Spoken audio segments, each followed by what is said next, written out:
गांव के बीचों बीच एक पुराना लेकिन मजबूत मकान था, वर्मा हाउस। उसके दरवाजे पर आज भी वही नामपट्ट टंगा था जिस पर लिखा था, रामस्वरूप वर्मा, मुखिया। ये घर सिर्फ 4 दीवारों का ढांचा नहीं था, बल्कि इस परिवार की पहचान था। लेकिन आज इस घर का माहौल बदला हुआ था। रामस्वरूप वर्मा नहीं रहे, और उनके जाने के साथ ही घर की रीढ़ भी टूट गई थी। पूरे गांव में मातम पसरा हुआ था, लेकिन इस मातम के पीछे धीरे धीरे एक और जंग पनप रही थी। घर का मुखिया अब कौन होगा? उनकी बेटी सावित्री, जो बचपन से ही समझदार थी, अपने पिता की लाडली थी और हमेशा उनके साथ खेतों और व्यापार के कामों में लगी रहती थी, अब अकेली पड़ गई थी। उसने फैसला कर लिया था कि वह अपने पिता की विरासत को आगे बढ़ाएगी, उनके अधूरे सपनों को पूरा करेगी। लेकिन समाज को यह मंजूर नहीं था कि एक बेटी घर की गद्दी संभाले। जिस दिन सावित्री ने घोषणा की कि वह अपने पिता की जगह घर और खेतों की जिम्मेदारी उठाएगी, उसी दिन घर में भूचाल आ गया। अरे लड़की जात, ये हमारे मर्दों के काम में हाथ डालेगी? ताऊजी ने गुस्से से कहा। बेटी हो, बेटी की तरह रहो, घर के फैसले मर्दों के लिए होते हैं। चाची ने ताने मारते हुए कहा। शादी कर लो और अपने पति के घर जाओ, यही तुम्हारा असली घर है। बुआ ने भी सुर में सुर मिलाया। सावित्री ने सबकी बातें सुनी, लेकिन चुप नहीं रही। उसकी आंखों में आंसू थे, लेकिन उसकी आवाज में दृढ़ता थी। जब तक मैं जिंदा हूं, अपने पिता की इस विरासत को टूटने नहीं दूंगी। परिवार वालों के साथ साथ गांव के लोगों ने भी उसका विरोध करना शुरू कर दिया। पंचायत में बात उठाई गई कि लड़की घर की मुखिया नहीं बन सकती। सावित्री को घर से निकालने की धमकी तक दे दी गई। पंचायत के सामने उसके चाचा ने फरमान सुना दिया, हम नहीं मानते कि लड़की घर का फैसला करे। यह विरासत बेटे के लिए होती है, बेटी के लिए नहीं। गांव के बुजुर्गों ने भी हामी भर दी। यह हमारे रीति रिवाज के खिलाफ है। अगर हमने इसे मान लिया तो हर लड़की घर चलाने लगेगी। सावित्री सब कुछ सुन रही थी। वह अंदर से टूट रही थी, लेकिन उसने हार मानने से इनकार कर दिया। उसने पंचायत के सामने खड़े होकर कहा, अगर एक बेटी अपने माता पिता की सेवा कर सकती है, तो क्या वह उनकी विरासत नहीं संभाल सकती? कोई सुनने को तैयार नहीं था। उसे चुप रहने का आदेश दे दिया गया। लेकिन तभी भीड़ में से एक औरत आगे आई और ऊंची आवाज में बोली, अगर सावित्री को इस घर से हटा दिया गया तो हम भी इस घर में नहीं रहेंगे। यह आवाज थी उसकी मां की। मां की आवाज सुनते ही पूरे आंगन में सन्नाटा छा गया। सावित्री भी हैरान थी। जिस मां ने हमेशा समाज के बनाए नियमों को माना, आज वहीं उसके लिए खड़ी थी। चाचा गुस्से से तमतमा उठे। भाभी, आपको समझ नहीं आ रहा? ये घर और खेत हमारे बेटे संभालेंगे, लड़की नहीं। मां ने तिरस्कार भरी नजरों से चाचा को देखा और ठहरकर बोली, जब मेरे पति जिंदा थे तब भी यह घर उनके कंधों पर टिका था, और अब उनकी बेटी इसे संभालेगी। तुम कौन होते हो फैसला करने वाले? गांव के लोग आपस में खुसर फुसर करने लगे। पहली बार किसी औरत ने इतने साहस के साथ परंपरा को चुनौती दी थी, लेकिन चाचा हार मानने को तैयार नहीं थे।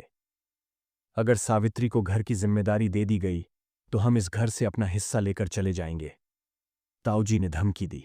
मां ने एक गहरी सांस ली और कहा, अगर तुम इतना ही हिस्सा चाहते हो तो यह लो, लेकिन याद रखना, जिस बेटी को तुम कमजोर समझ रहे हो, वह एक दिन तुम सबसे ज्यादा मजबूत निकलेगी। सावित्री ने मां का हाथ पकड़ लिया। उसकी आंखों में आंसू थे, लेकिन आज वे आंसू कमजोरी के नहीं, हिम्मत के थे। अगले ही दिन सावित्री ने अपने पिता के अधूरे खेतों को फिर से संवारने का फैसला किया। गांव के किसी भी आदमी ने उसकी मदद नहीं की। जो मजदूर पहले उसके पिता के लिए काम करते थे, वे भी कहने लगे, हमें माफ करना बिटिया, लेकिन हम लड़की के अधीन काम नहीं कर सकते। सावित्री ने हार नहीं मानी। वह खुद हल लेकर खेत में उतर गई। धूप में जलते हुए, मिट्टी से लथपथ, वह अकेली खेत जोतने लगी। उसकी मां उसके लिए खाना लेकर आती और वह बिना रुके काम करती। धीरे धीरे गांव की औरतें उसकी हिम्मत से प्रेरित होने लगीं। पहली बार गांव की महिलाओं ने भी खेतों में काम करने का फैसला किया। यह देख पुरुषों में हलचल मच गई। अगर यह लड़की सफल हो गई तो हमारे लड़कों का क्या होगा? परंतु सावित्री ने परवाह नहीं की। वह खेतों के साथ साथ अपने पिता के व्यापार को भी संभालने लगी। उसने गांव की महिलाओं को छोटे छोटे काम दिए, जिससे वे आत्मनिर्भर बनने लगीं। 1 साल बाद सावित्री की मेहनत रंग लाई। उसके खेतों में सबसे अच्छी फसल हुई। उसका व्यापार भी बढ़ने लगा। अब जो लोग उसका मजाक उड़ाते थे वही लोग उससे काम मांगने आने लगे। एक दिन गांव की पंचायत फिर बुलाई गई। इस बार किसी ने सावित्री का विरोध नहीं किया। उल्टा गांव के मुखिया ने सबके सामने कहा, हमने इसे कमजोर समझने की गलती की थी, लेकिन आज सावित्री ने साबित कर दिया कि हिम्मत और मेहनत का कोई जेंडर नहीं होता। गांव की वही पंचायत जहां कभी सावित्री के खिलाफ फरमान सुनाया गया था, आज उसकी तारीफों से गूंज रही थी। लेकिन सावित्री की नजरें सिर्फ एक चेहरा तलाश रही थीं, उसके चाचा और ताऊ जी। वे दोनों कोने में खड़े थे, चेहरे पर झिझक और शर्म का भाव था। जब पंचायत खत्म हुई तो वे दबे पांव उसके पास आए। चाचा ने सिर झुका लिया और धीमी आवाज में बोले, बेटा, हमने तुम्हें कम आका, हमें माफ कर दो। सावित्री के दिल में कोई बदले की भावना नहीं थी। उसने हल्की मुस्कान के साथ जवाब दिया, माफी की जरूरत नहीं चाचा, बस अगली बार किसी और बेटी को कमजोर मत समझिएगा। गांव में यह बात आग की तरह फैल गई कि सावित्री ने न केवल अपना घर बचाया बल्कि पूरे गांव की सोच बदल दी। अब गांव की दूसरी बेटियां भी पढ़ाई और काम में आगे बढ़ने लगीं। कुछ साल बाद सावित्री की मेहनत और सफलता की कहानियां अखबारों में छपने लगीं। राज्य सरकार ने उसकी उपलब्धियों को देखते हुए उसे सशक्त नारी सम्मान से नवाजा। गांव में एक नई सुबह आ चुकी थी। वह जगह जहां कभी लड़कियों को घर के फैसलों से दूर रखा जाता था, अब उनकी आवाज सुनी जाने लगी थी। एक दिन जब सावित्री अपने खेतों में काम कर रही थी, तभी उसकी माँ उसके पास आईं और बोलीं, तेरे पिता होते तो आज कितना गर्व महसूस करते। सावित्री ने आसमान की तरफ देखा, मानो अपने पिता से कह रही हो, देख रहे हो ना बाबा, आपकी बेटी ने कर दिखाया। सावित्री अब सिर्फ अपने घर की नहीं, पूरे गांव की पहचान बन चुकी थी। लोग उसे मुखिया की तरह देखने लगे थे। लेकिन उसका सफर यहीं नहीं रुका। एक दिन जिला कलेक्टर खुद गांव आए और सावित्री को बुलवाया। उन्होंने कहा, आपने जो किया वो सिर्फ एक घर या गांव के लिए नहीं, बल्कि पूरे समाज के लिए मिसाल है। सरकार चाहती है कि आप महिला सशक्तिकरण के लिए काम करें। यह सुनते ही सावित्री के चाचा, ताऊ और गांव के बाकी लोग जो कभी उसके खिलाफ थे, अब सिर झुकाए खड़े थे। लेकिन सावित्री ने उनके सामने कोई घमंड नहीं दिखाया। उसने बस मुस्कुराकर कहा, अगर आपको आज एहसास हो गया कि बेटी भी फैसले ले सकती है, तो मेरी सबसे बड़ी जीत यही है। समय बीतता गया और सावित्री की मेहनत और लगन रंग लाने लगी। गांव की लड़कियों को पढ़ाई और आत्मनिर्भर बनने के लिए प्रेरित करने के लिए उसने एक स्कूल खोला। वह हर उस बेटी के लिए लड़ रही थी जिसे कभी कमजोर समझा जाता था। गांव में चुनाव होने वाले थे। पहली बार किसी महिला का नाम सामने आया, सावित्री वर्मा। सरपंच बनने के बाद सावित्री ने गांव की सड़कों, स्कूलों, अस्पतालों और महिलाओं की सुरक्षा के लिए कई बड़े फैसले लिए। जो लोग कभी कहते थे, बेटी कौन होती है घर का फैसला लेने वाली, वही लोग अब कहते थे, अगर फैसला सावित्री ले रही है तो सही ही होगा। गांव की दूसरी बेटियों ने अब अपने सपने पूरे करने की हिम्मत जुटा ली थी। सावित्री का नाम अब सिर्फ गांव तक सीमित नहीं था, बल्कि राज्य और देश में उसकी चर्चा होने लगी थी। और एक दिन जब उसके पिता का नामपट पुरानी दीवार से गिरने लगा, तो गांव वालों ने खुद नया बोर्ड लगाकर लिखा, सावित्री वर्मा, गांव की पहली महिला सरपंच। सावित्री ने मुस्कुराकर बोर्ड को देखा और कहा, बाबा, अब लोग कहेंगे कि बेटियां भी घर के फैसले ले सकती हैं। गांव में बदलाव की लहर अब पूरे जिले में फैल चुकी थी। जिन गांवों में लड़कियों को स्कूल तक जाने की इजाजत नहीं थी, वहां अब लड़कियों के लिए विशेष कोचिंग सेंटर और ट्रेनिंग प्रोग्राम चलाए जा रहे थे। और इसका सारा श्रेय जाता था सावित्री वर्मा को। एक दिन राज्य सरकार की ओर से एक विशेष निमंत्रण आया। सावित्री को राज्य महिला सशक्तिकरण सम्मेलन में बुलाया गया, जहां उसे नारी शक्ति सम्मान से नवाजा जाना था।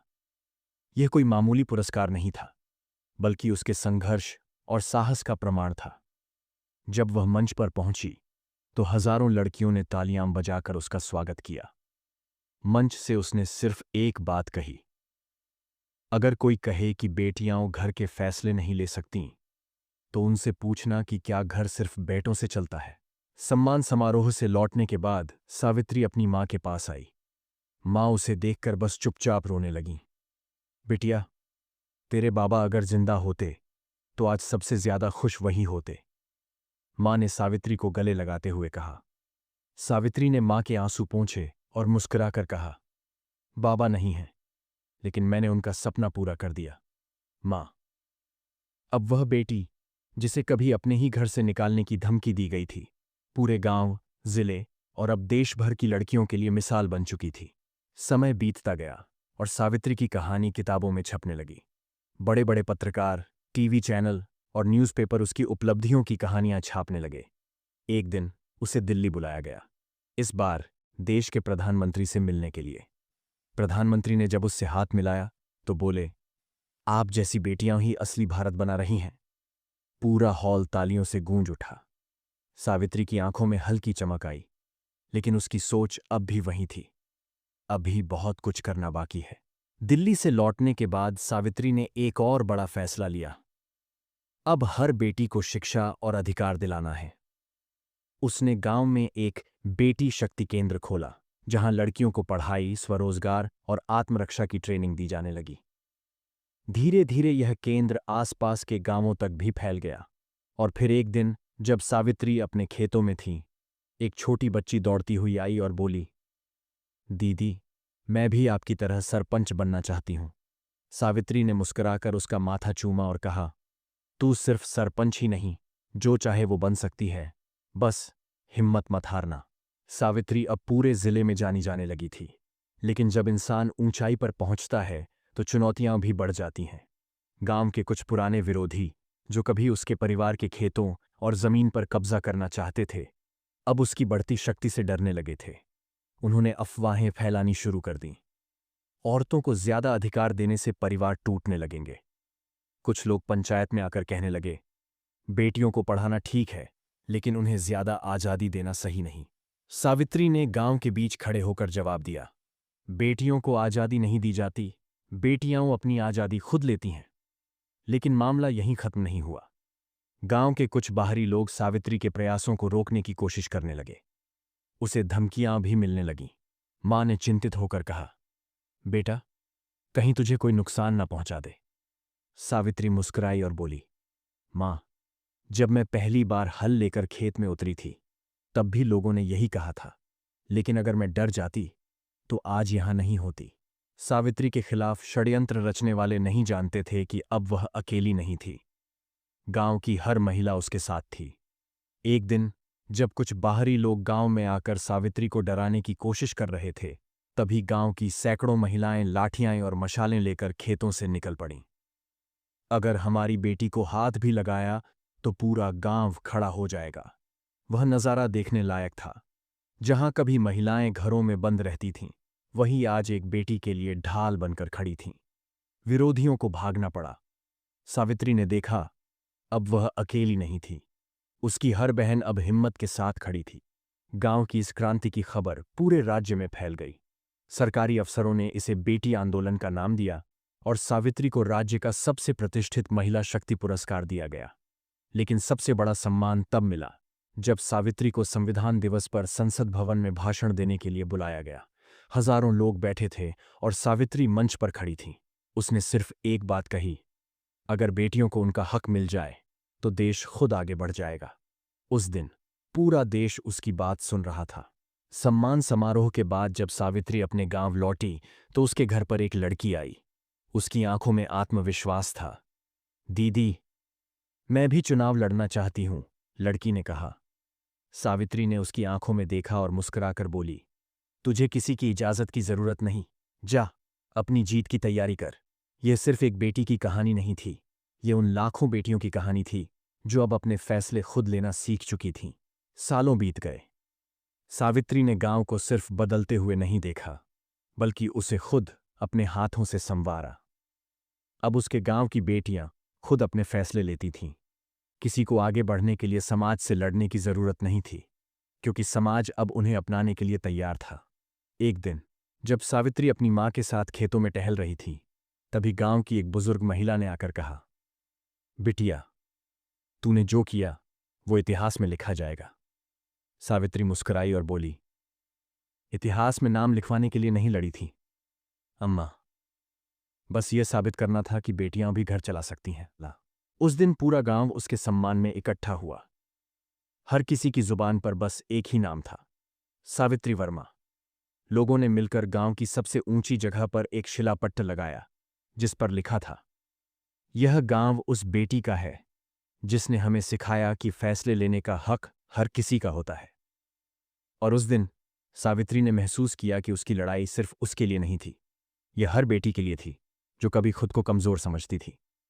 उसका सफर पूरा हो चुका था, लेकिन उसकी कहानी हमेशा के लिए अमर हो गई।